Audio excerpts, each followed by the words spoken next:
वंदे अहं श्रीगुरुजितपदकमलं श्रीगुरुं वैष्णवांश्च श्रीरूपं सग्रजातं सहगुणरघुनाथं नीतं तं सजीवं साद्वैतं सावधूतं परिजनसहितं कृष्ण चैतन्यदेवं श्रीराधाकृष्ण पादं सहगण ललिता श्री विशाखानीतंश्च। जय निताई, जय गौरहरि, जय श्री कानु ठाकुर। आज আমরা একটি বিশেষ ব্রত অর্থাৎ একাদশী ব্রত এই নিয়ে আলোচনা করতে বসেছি। আজকে আলোচ্য বিষয় একাদশী ব্রতের মাহাত্ম্য কথা। প্রতিটি ব্রতেরই আমাদের একটা শিক্ষা দেয়, বা প্রতিটি ব্রতই যে আমরা পালন করি, যে ব্রতই পালন করি না কেন, সেই ব্রতের মধ্যে দিয়ে সংযম, ত্যাগ ইত্যাদি আমরা কি করে অর্জন করতে পারি, তার জন্যই ব্রত পালন। এই সংসারে প্রাকৃত জীব, প্রাকৃত 24 তত্ত্ব যে বস্তু নিয়ে আমাদের দেহ গড়ে উঠেছে, এই দেহের স্বাভাবিকই বৃত্তি হচ্ছে কাম, ক্রোধ, লোভ, মোহ, মদ, মাৎসর্য ইত্যাদি রিপুর পিছনে ছুটা। তো এই স্বাভাবিকই যে আকর্ষণ, এই স্বাভাবিকই আকর্ষণকে বা এই স্বাভাবিকই ছুটে যাওয়াটাকে কি করে প্রতিরোধ করা যায়, অর্থাৎ সংযমী আচরণ করা যায়, তাহাই প্রতি ব্রতেরই এক লক্ষ্য। ঠিক সেই রকমই একাদশী ব্রত, এই একাদশী ব্রত আমাদের একাদশ ইন্দ্রিয়কে, একাদশ ইন্দ্রিয় মানে পঞ্চ জ্ঞানেন্দ্রিয়, পঞ্চ কর্মেন্দ্রিয় এবং মন, পঞ্চ জ্ঞানেন্দ্রিয় এবং পঞ্চ কর্মেন্দ্রিয় এবং মন, এই একাদশ ইন্দ্রিয়কে একাদশীর দিনেতে সম্পূর্ণভাবে সংযমে রেখে হরি গুণকীর্তনের সঙ্গে যুক্ত থাকায় একাদশী ব্রতর মূল বিষয়। যাই হোক, চক্ষু, কর্ণ, নাসিকা, জিহ্বা, ত্বক এই পঞ্চ জ্ঞানেন্দ্রিয়, বাক, পানি, পাদ, বায়ু, উপস্থ এবং মন, এই একাদশ ইন্দ্রিয়কে সংযমে আনা এবং একাদশ ইন্দ্রিয়ের যে ছুটে চলাটাকে প্রতিরোধ করার জন্য বিশেষ করে অন্যান্য সকল ব্রতের মধ্যে একাদশী ব্রত অতি উত্তম এবং শ্রেষ্ঠ।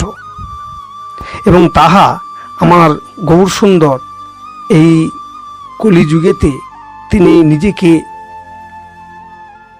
যে আবির্ভূত করেছিলেন এবং নিজেও তিনি পূর্ণ ভগবান হওয়া সত্ত্বেও তিনি আচরণের মধ্যে দিয়ে তিনি প্রমাণ করে দিয়েছেন যে নিজে আচরণ করে অপরকে শেখানো যায়। তাই আমার গৌরসুন্দর তিনি নিজ মাকে অর্থাৎ সচিমাকেও বললেন, কি প্রভু কয়ে একাদশীতে অন্ন না খাইবা? সচি বলেন, না খাইব, ভালোই হই কহিলা, সেই হইতে একাদশী করিতে লাগিলা।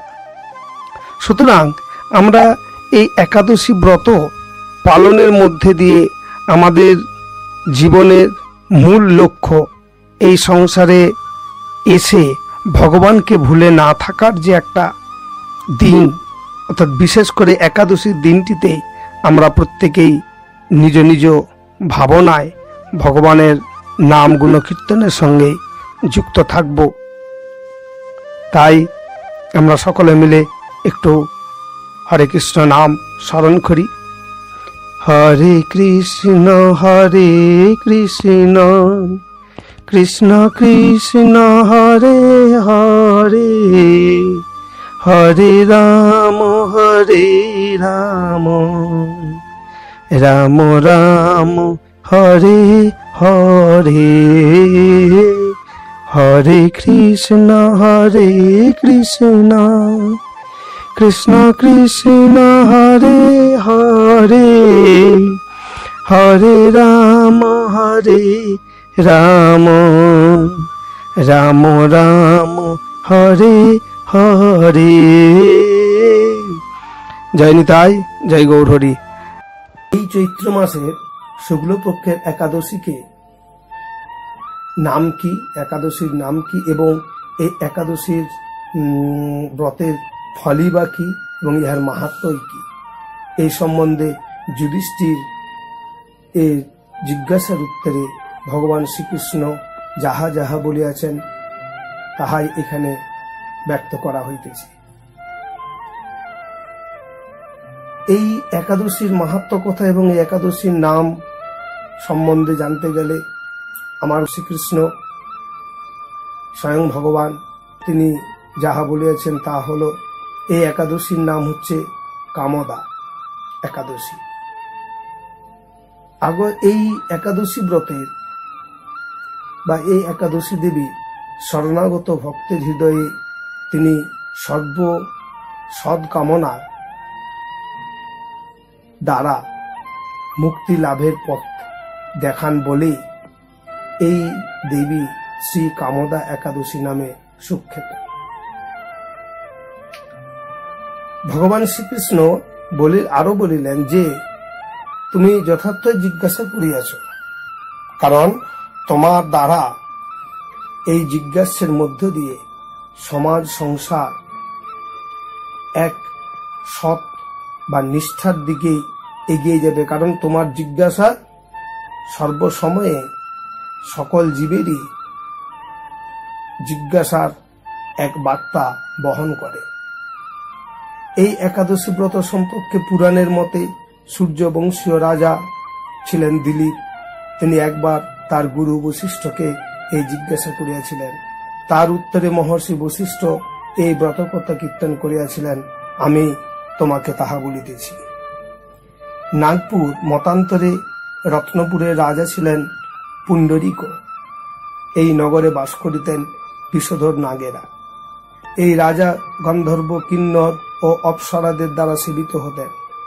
সেই অপ্সরা শ্রেষ্ঠ ললিতা ও ললিত নামে গান্ধর্ব স্বামী স্ত্রী রূপে ওই ঐশ্বর্যপূর্ণ এক গৃহে পরম সুখে বসবাস করিতেন। একদিন পুণ্ডরীকের বাস রাজসভায় ললিত একা গান করছিলেন। এমন সময় ললিতার কথা তার মনে পড়ে। ফলে সঙ্গীতের স্বর, লয়, তাল এবং মানের বিপর্যয় ঘটে। কর্কট নামে এক নাগ ললিতের মনের ভাব বুঝতে পারল। তা পুণ্ডরীক রাজা অবগত হলেন। সর্পরাজ ক্রোধ ভরে কামাতুর ললিতকে অভিশাপ দেন, ওরে দুর্মতি, তুমি রাক্ষস কুলে জন্মগ্রহণ করো। সাথে সাথে ললিত ভয়ঙ্কর রাক্ষস মূর্তি ধারণ করিলেন।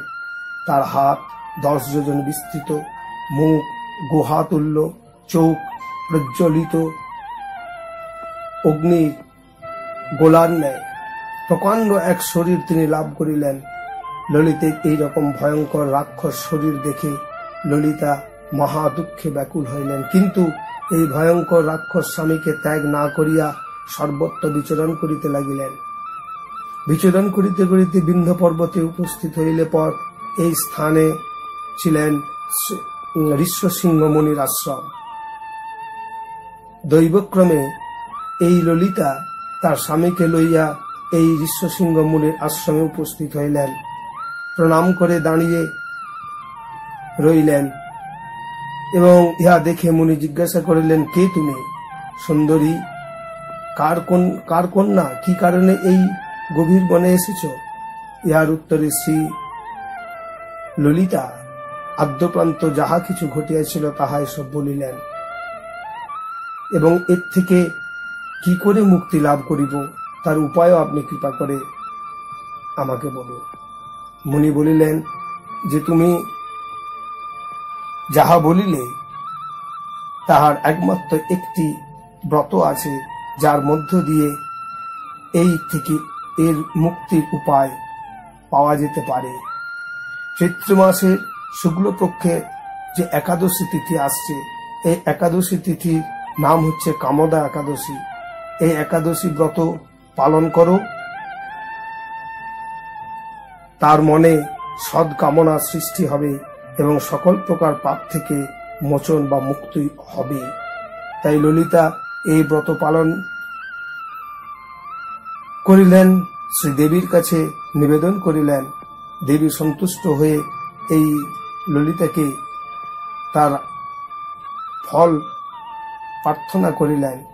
ললিতা এই ফল তার স্বামীকে প্রদানের জন্য দেবীর নিকট আবেদন করিলেন যে আমার স্বামীকে এই ব্রতের ফল অর্পণ করিলে তাহা তৎক্ষণাৎ সেই ললিত পুনরায় গন্ধর্ব সর্প ধারণ করিলেন। এইভাবে ললিতা তার সতী স্ত্রীর মর্যাদা রক্ষা করলেন এবং স্ত্রীর যে স্বামীর প্রতি কিরূপ কর্তব্যবোধ এবং কিরূপ ভাবে স্ত্রীর কর্তব্য রক্ষা করা যায় এর দ্বারা প্রমাণ করলেন। এবং এই একাদশী ব্রতের বা এই উপাখ্যানের মধ্যে দিয়ে এটুকু প্রমাণিত হয় যে আমরা যেই মুহূর্তে যেই সময়ে যে কর্ম সম্পাদন করি না কেন, আমাদের মন এবং দেহ ইন্দ্রিয় সেই কর্মের মধ্যেই সদা সর্বদা যেন যুক্ত থাকে। কারণ সেই কর্ম থেকে আমাদের দেহ ইন্দ্রিয় অন্যান্য দিকে ধাবিত হওয়া মানে সেই কর্মের বিঘ্ন হওয়া। ঠিক সেই রকমই আমরা এ সংসারে অনেকেই ভগবানের নাম গানের সঙ্গে যুক্ত থাকি, কিন্তু হৃদয় এবং আমাদের সকল ইন্দ্রিয়কে একত্রিত করে ভগবানের সেই সেবা কার্যের সঙ্গে যুক্ত থাকারই শিক্ষা এই উপাখ্যানের মধ্যে দিয়ে আমাদেরকে দিয়েছেন আমার গোবিন্দ। তাই আমরা এইভাবেই নিষ্ঠাকে কাজে লাগিয়ে সর্ব ইন্দ্রিয় আনুকূল্যে কৃষ্ণ অনুশীলন আমার গৌর সুন্দর এই সংসারে এসে যে শিক্ষা দিয়েছেন সনাতন গোস্বামীকে, সেই শিক্ষাকেই আমাদের পথের পাথেয় করে আমরা যদি এইভাবে ব্রত পালন করতে পারি এবং প্রতিটি কর্মই যদি আমরা সেইভাবে পালন করতে পারি, বিশেষ করে এই একাদশী ব্রত পালনের মধ্যে দিয়ে বা এই নিষ্ঠার সহিত পালন করিলে আমার শ্রীহরির সন্তুষ্টি বিধান হয়। এবং সেই জন্যই আমাদের সকল কিছুই মন দেহ ইন্দ্রিয় সকলকে একত্রিত করে আমরা যদি এই একাদশীর দিনে সেই ব্রতকে সম্পাদন করি, তাহলেই আমাদের এই সংসারে আমরা যে পূর্ব জন্মার্জিত কর্মকে নিয়ে আশ্রয় করেছি এবং ইহ জন্মার্জিত যে কর্ম সঞ্চয় করেছি তাহা নিশ্চয়ই ক্ষয় হবে। জয় নিতাই, জয় কানু ঠাকুর, জয় গৌর সুন্দর। আমরা একটু সকলে মিলে হরে কৃষ্ণ নাম করব। হরে কৃষ্ণ কৃষ্ণ কৃষ্ণ হরে হরে, হরে রাম রাম রাম হরে হরে, হরে কৃষ্ণ কৃষ্ণ কৃষ্ণ হরে হরে, হরে রাম রাম রাম হরে হরে। জয় নিতাই, জয় গৌর সুন্দর, জয় শ্রী কানু ঠাকুর কি, জয় শ্রী কানু ঠাকুর কি, জয় শ্রী কানু ঠাকুর কি।